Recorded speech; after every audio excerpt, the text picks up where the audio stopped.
Hello everyone, and we are starting up close and personal today. I had already started on some of this sketch from a little bit further away, and I keep forgetting that this yellow is just so hard to see at first before I really put the lines down. So I'm going to keep playing around with different ways to film that, because when I'm doing these watercolor pencil paintings, which we're going to do a couple more of these, I'm getting some acrylic paintings worked on to show you guys, but those take a little bit longer to film and edit. So a couple more of these guys, which are just fun and easy to do, but I'm always starting with this yellow because it is just so light on the paper, and any mistakes that you do, as long as you don't emphasize them with the other colors later, and I'll show you that in the painting because I end up changing a little bit of the way the skirt looks, you can actually just kind of blend that out into the paper, and it's like erasing it as if it never happened. But you don't want to take an actual eraser to your paper because that will smudge it and make it look weird, and then you're not going to be able to get rid of that mistake.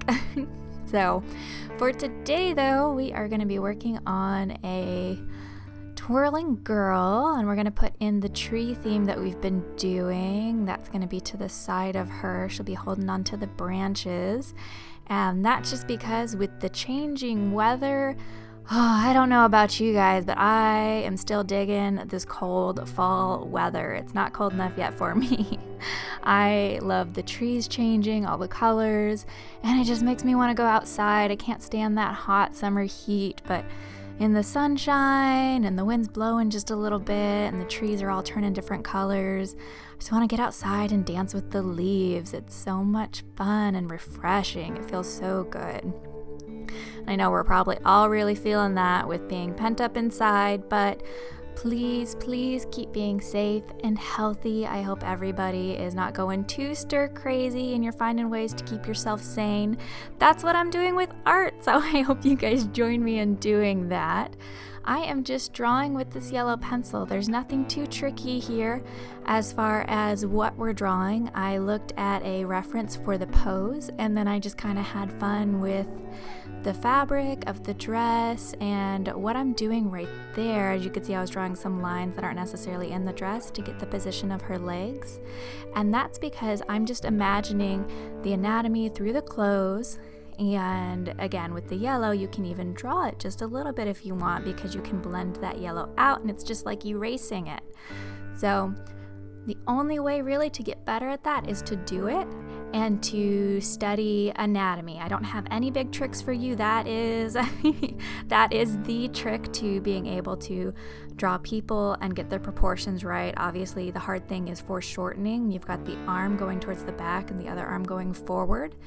And my biggest tip for that when you're doing that is look at your reference photos, study the anatomy, and teach your mind to draw what you see, not what you think you see.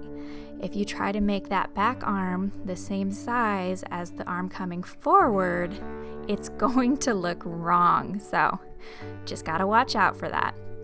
We zoomed out a little bit here. You can see I've got my yellow all laid down. We have the shapes in. And then this is the longest part, is always doing the yellow, which is kind of my sketching, figuring out what I want on the page. And then I come in with the red, and the red really is something that I try to sharpen to a finer tip, just because this is where I'm going to put in my lines, and when I come in later with my markers, it's usually giving me kind of where those marker lines are going to go, where I'm going to darken everything up and actually have lines in there, where you saw with the trees, hopefully. And if you missed that, it is in a playlist for you. But the blue and the green normally are a very kind of drawing in thing, so those go pretty quickly. The red is details, where I'm solidifying everything that I did with the yellow. The red is not going to erase like the yellow does, so you're going to be a little more careful. This is where you really want to consider your lines and make sure that you're happy with where everything is placed. So again, be sketchy with that yellow, have fun with it. Red, as soon as you add water to this red of this watercolor pencil, it's going to be very vibrant and it is going to pop and darken. So you are really making sure that you're considering where you want those lines to be, because that's where they're going to stay. So I'm just going in, and luckily with the yellow, I had most of my lines where I wanted them to be, but I'm not going over the same kind of sketching areas where I drew, the legs through the dress or anything like that. Instead, this time I'm just going through and actually solidifying the outline of what I am drawing. And that's also an easy way to correct the lines in the yellow. If you're looking at it, you're like, that's not quite what I wanted, like with the skirt. I had the skirt coming out in my head. It was a little more pointed, kind of like I did the sleeves. But then I was looking at it and I was like, that just doesn't look right for the way that it's twirling and billowing around her. So I was able to just ignore part of the tips of the yellow because that will blend out later with some water. And I went in with the red and really kind of solidified where I wanted that to end. Same thing with the feet. Feet can be tricky, but we're not messing with toes here, and that comes from just kind of choosing a sort of stylistic approach. You can see how I just kept the feet really nice and simple. I did the same thing with the hands. Hands don't always have to be scary. I find that especially with feet and hands, depending on the style and the look that you're going for, if they're not the main subject of the piece, then you don't have to get crazy detailed with them. It's really easy to give more of an impression of the hands and the feet than it is to start getting really nitpicky, because that's where a lot of people can get too fiddly and they start looking weird. So what I recommend is look at some of your favorite artists that you really like and go ahead and zoom in and take a look at the hands and the feet. And I find that a lot of times, again, unless they are the subject of the piece, holding them up in front of their face or doing something really interesting with them, you can tell they haven't given a lot of time to the hands. And that's just because it's a part of the body that's so easy to overwork and just make look weird. So unless you're purposefully trying to do that, keep it simple. Sometimes simple just works better, and that's okay.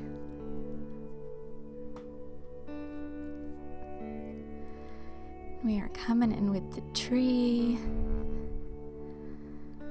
And again, with the tree, just nice and easy. I'm not putting any leaves on this one today because I just really wanted to focus on the branches and how it looked, and we're sticking to our same basic principles like any sort of the trees that I draw, and that's when something is growing, it's always going to grow out thinner from thicker. So when it's branching off of it, the previous branch that it's coming from needs to be bigger than the branch that it is growing out from. And that's, I know it seems simple, but I see people run into that issue where they just put a really heavy branch on a really thin trunk, or it's the same size and it looks really weird and you're like, wait, what's happening? Remember, it's going to thin out as it's growing out. Just general rule of thumb. I am sure there are trees that break that rule, but just your basic rule of thumb, that's going to be a lot easier for you to stick to that.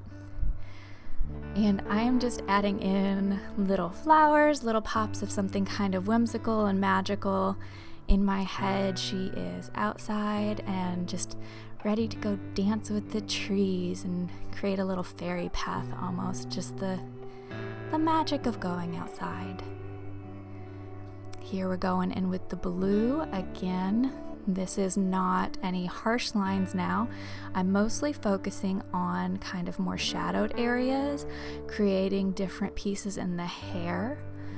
I don't have a lot of tips for hair because I'm still working on it myself. Again, I am always learning and trying to figure out how to do things better. But something that I have figured out with hair is that don't be afraid to really section it out.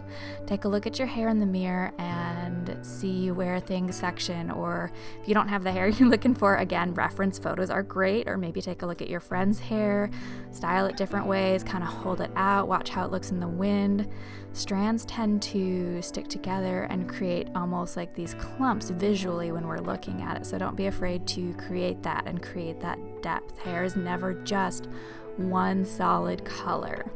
Sometimes I guess it is if you're going to dye it a single color, but even then, just with light bouncing off of it and shadows happening, it's going to look different. So add in your values to give some depth to that hair. You can see I'm adding some shadows to the legs, just very, very light with this blue. There are no harsh lines with the blue. We're just coloring it in. adding kind of some of that shadow, a little bit darker on the tree. I want the tree to really feel like it has that color.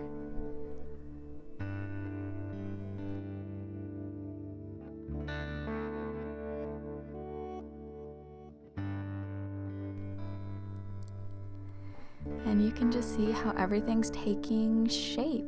We are going to move on to the green here in just a minute, and then that is all that we are doing today.